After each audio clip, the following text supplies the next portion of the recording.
family set off on a boat for a vacation at sea. However, when they woke up the next day, they discovered that the seawater had mysteriously vanished. The father took out a compass, attempting to determine their location, but the compass had also failed. He tried to call for help using the yacht's emergency channel, and surprisingly, the call connected. Unfortunately, the person on the other end was not from a rescue organization, but an explorer from the deep sea whose exploration vessel was also stranded on the shore. Through their conversation, they learned that the disappearance of the seawater was caused by a sudden reversal of Earth's magnetic poles, which changed the direction of the tides and carried the water elsewhere. The man informed them that, based on the speed of the tides, the seawater would return to its original location in 6 days. Therefore, they needed to find a place with a higher altitude to take shelter. However, the nearest shore was over 400 kilometers away, making it impossible to reach within 6 days. The man's submarine was only 100 kilometers away, so the family decided to head towards his location. Just then, a man approached them. The father assumed he was a survivor from a nearby boat and kindly offered him a bottle of water. Unexpectedly, the man killed the father. The wife, terrified, quickly returned to the yacht,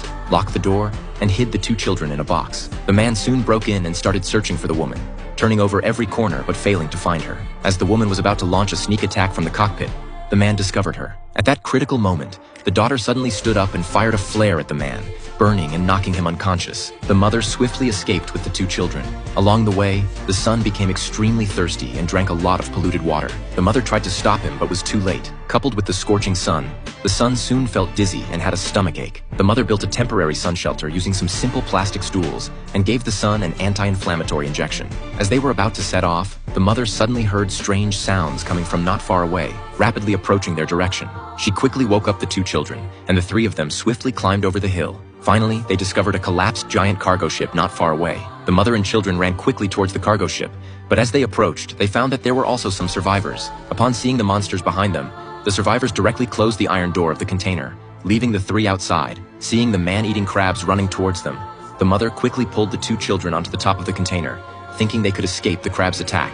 However, the crabs surrounded the container. Just as they were frightened, screams came from inside the container. It turned out that the crabs had crawled into the container through a hole and devoured all the survivors inside. The crab group only left at dawn the next day.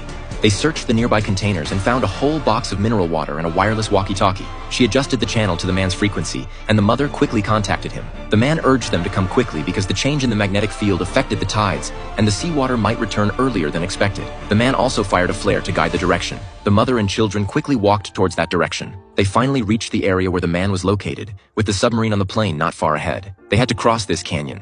As they walked into the canyon, they found it full of crab footprints and had to pass through this dangerous area as quickly as possible. However, just as they were passing through the canyon, a giant rock suddenly collapsed from above. In the chaos, the mother pushed the 2 children out,